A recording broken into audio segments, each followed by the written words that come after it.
bleed, but that's how we heal. And so she had long hair and constantly smiling, and so it was right where your eye crinkles. And in pure 7-year-old fashion, this is how she put her hair on her face. She would never let me put it up, pull it back, anything. So the scalp was starting to lift and her hair was getting caught in it. And I said to her, let me take care of that for you, because if that all comes off, that's gonna hurt, and we're gonna have to go through this whole thing again. Well, she was not really keen on that idea, and I'm so glad I did not show her the little sharp implement that I was going to use to take that off, because that really would have freaked her out. So she wanted to sleep on it. I said, all right. So the next morning she gets up, I'm like, let's do this. And she's like, can I eat breakfast first? I'm like, sure, you go right ahead. Can I get dressed first? Okay. Can I put an ice pack on some on her? Whatever makes you feel better, you go right ahead and do that. Well, then it was stall tactic after that, and that's how she still rolls today. Clean your room. Nah, I got other things I need to do first. So anyway, she goes running up the steps screaming, no! And I hollered up the steps, I said, you say you love me, but why don't you trust me? And in that moment, it was as if God had spoken those words to me himself. Usually, the way I hear God is when I'm parenting my child. I'm saying it to her, and he is telling me the same thing. So, around the same time, I started getting this odd sensation right here. I started feeling a pinprick in my right side, and we had a wire hair Jack Russell at the time. Her hairs were everywhere. They stuck in the furniture and the clothes. It didn't matter if you did laundry, it was still stuck. And so I thought that's what it was. Well, it was happening a little too frequent for that to be happening. I thought it was my posture, so I started working on that, figuring I was slouching too much. It wasn't that either. So it was occurring at random times, and then it became weekly. And then it became daily, and then it became multiple times a day. And I'm like, what the heck is going on? So I messaged the doctor, and I'm like, look, you can't see anything, I can't recreate it, you want me to come in or what? So she's like, come on in, let me check you out, and we'll see what's going on. So I go in there, and she's checking me out, can't recreate it, can't see anything going on. She says, maybe it's your gallbladder, we'll send you for some tests on that. So she sends me to get a scan, gallbladder's fine. So I point blank asked her when I walked in there, I said, is this cancer? And she goes, I don't think so, it's not presenting like cancer. Cancer is on my mom's side of the family. We've got leukemia, breast, colon, uterine, you name it, we got it. So I always knew from my 20s on, I'm going to get cancer. I don't know when, I don't know what kind, but I'm gonna get it. So, and also around this time, there was this lovely song that had been out by Lauren Daigle called Trust in You. Anybody know it? Okay. Well, I love this song, sang to it all the time. We've got this whole trust thing with God. I'm wondering what he's doing. This song's always playing on the darn radio.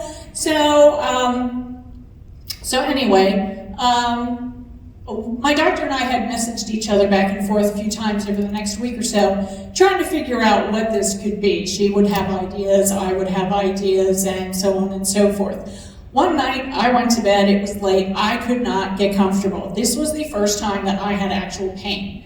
Didn't matter if I was on my back, my side, or my belly, I could not get comfortable. And I went out and I said to my husband, I'm in pain. I called the on-call doctor and they said, why don't you head on into the ER? So we called my brother over to stay with my daughter and we made our way there. We were there all night into the morning in those uncomfortable chairs. No sleep was had, and until they had a bed available, it was time for us to go because my brother needed to go to work, my husband needed to go to work, I already had an appointment scheduled with my doctor, and the pain had subsided and pretty much gone away at that point. So I went to see my doctor, still could not make heads or tails of it, so we kept chatting it out. So fast forward a couple weeks, and it was early one evening, and I said to my husband, I need to know what this is. I can't deal with this anymore. I need answers, and I need them now. So we went to the hospital ER again, and they did some scans, and they came back and they said, well, we found a mass on your right ovary. So once I let that sink in, I said, well, I know I have some cysts because we had been trying for baby number 2 for 6 years. And we had been going through fertility treatments, and they knew the problem was me. They just did not know what the problem was. So the doctor says, well, it's pretty big. You need to go talk to your doctor. So I called my family doctor to keep her in the loop. I called my GYN, and I called my hematologist because I also have a rare blood disorder. So everybody knows over there. So I have never seen the heavens open up doctor schedules in such a way that everything, like within a week, week and a half, I had everything done. Scans, tests, whatever. They were poking everything. They had done some cancer markers, and since colon cancer runs in the family, they sent me for a colonoscopy as well, because those are fun. So they also sent me to a gynecologist, and he said, well, you're presenting with borderline stage 1 ovarian cancer. He says, we will do what we need to do, protect your fertility as best we can. You probably won't need chemo. You should be good to go. So the general surgeon who did my colonoscopy, he says, hey, we found this benign little doohickey in your colon. I know you're having surgery. I can assist him on that day and take that out as well. I'm like, great, a 2-for-1 special. Because who wants to be put under and opened up twice? So we go in for this surgery. And let me back up just a second here. You know that song I talked about from Lauren Daigle? Well, before every test I went for, every procedure I went for, everything, every time I got in that car, that song was playing on the radio, either before the appointment, after the appointment, or both. So it was everywhere, this whole trust in you. I'm like, all right, I'm hearing you. He also speaks to me through song. That's a big one for me, when I'm parenting and through song. So I go to the hospital, we're gonna have this surgery. So, shortly after the surgery starts, the surgeon comes out and says to my husband, yeah, it's not at all what we thought it was. It is everywhere. We can either go in and do what we were going to do, close her up, send you all to a specialist, or we can do everything we can do, close you up, and send you to a specialist. And my husband said, well, does it matter? And they said, probably not. She's probably only got a few months or a year to live. So that night after my husband saw me, he does what he does best. He's in research and development, so he went home and he researched appendix cancer. It's rare, and they didn't know the staging then, but it was stage 4. So he went and he researched if there was anything that could be done.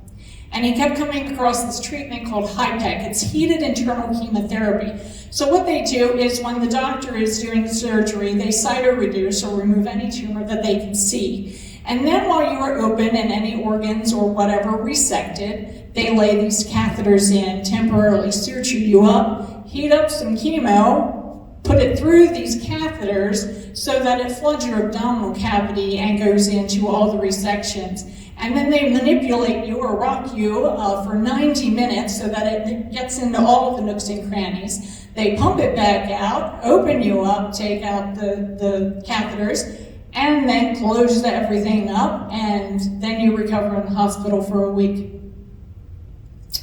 So, my husband goes back in the next day and he's talking to all my doctors and surgeons one-on-one. They didn't talk in a group. And every single one of them pointed him to the same doctor. So in the hospital, they were just going to do palliative care, not hospice. So they were just going to keep me comfortable, keep me medicated, keep me pain-free, so that I could recover.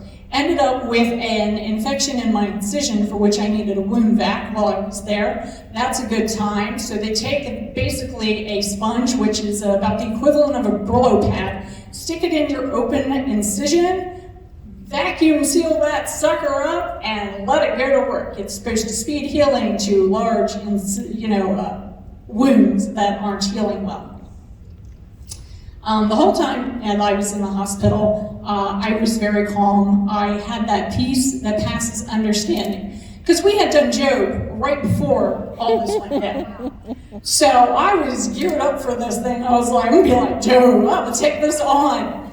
So my husband, he said, you were so stoic. I thought it was all the medicines they had you hopped up on in the hospital. He had never seen me so calm.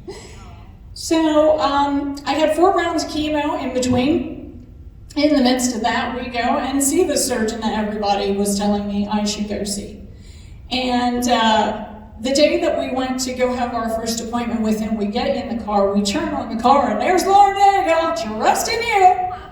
Like, that's our son. Yay! So we head on down to Baltimore to see our new surgeon, and he wasn't sure he was going to be able to help me. He kind of had to check me out. He looked through all my scans and things that had been done, and did all that review, and decided that I was a candidate for the surgery.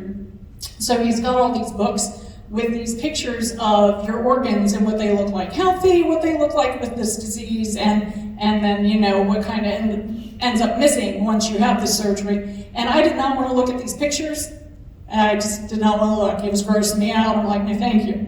And, you know, I had my head turned and I was not looking, and he saw I wasn't looking, and he said, Mrs. Ivie, you need to look.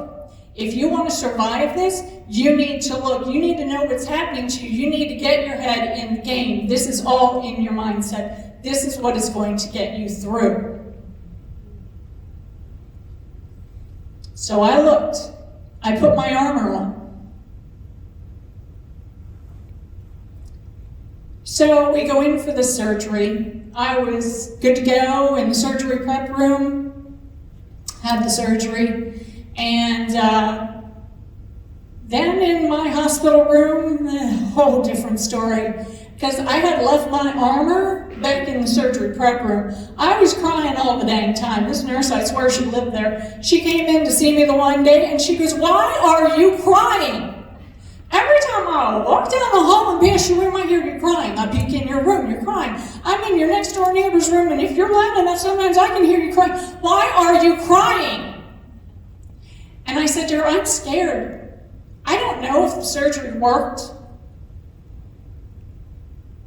I don't know if I'm going to live to see my daughter grow up. What if the cancer comes back? And she said, know this. There is somebody who is always worse off than you. There is somebody who wasn't eligible to have this surgery because their disease was too far progressed, or their insurance wouldn't cover it, or they've got the wrong doctor who doesn't know squat about how this surgery is supposed to go down, or whatever is happening in anyone's life. Somebody is always worse off than you. There is somebody having a worse day than you on any given day. So no matter what you're facing, there's somebody who is worse off. And she was right. And so I had to put my armor back on so I could gear up for this battle again. So I've had 2 recurrences since that surgery. I had one in 2019 that left me with an ileostomy, the dreaded bag you go number 2 in, for 4.5 months until that was able to be reversed. And then I had a recurrence this past May, which left me with a resected and stented ureter and a catheter for a month, as well as a scraped and cauterized sciatic nerve that left me feeling for a month like my leg was set on fire day and night, and did not think I would see the end of that pain ever. Walked with a limp, still do, but I got a lovely cortisone shot the other week. That is working out really nice, let me tell you. So I've learned a lot through this. And a lot of people facing trials and tribulations are going, I cannot see how in the world God is going to use this for any good whatsoever. So I have learned that you have to frog. Like my daughter in the beginning, you have to frog. You have to fully rely on God. And like Lauren Daigle says, trust in you. You have got to trust God that He knows what He is doing. And if He brought you to it, He will bring you through it. and that he will use those things that you have gone through for somebody else's good that you may not even realize. Through what I have gone through and have had to put that armor on so many times, that breastplate and that helmet and that shield and that sword, because you never know what you're going to face on any given day. And you may need elbow pads and maybe some knee pads, because you might be getting down on your knees a lot to go to battle for somebody that you know who's going through something. So in the last 5 years, going on 6, a lot of good has come out of the bad that I have gone through. My neighbor man was diagnosed in 2018 with cancer, and I was able to pray with him and walk him through his cancer diagnosis. And he had a similar systemic chemo, not the heated kind that I went through, but a similar chemo that you keep on for 3 days in a pump. And I was able to walk him through a lot of that. I've been able to talk to other people who have possibly been going in for ostomies to talk to them about that.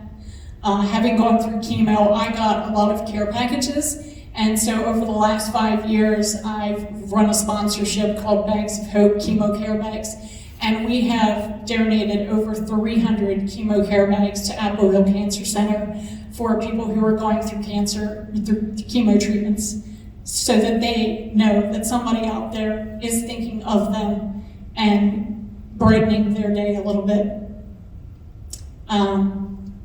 There was a man at my church who had recently had a procedure unrelated to cancer, where he had a long-term catheter and then was going to be able to get rid of that, and I was able to walk him through how that would go.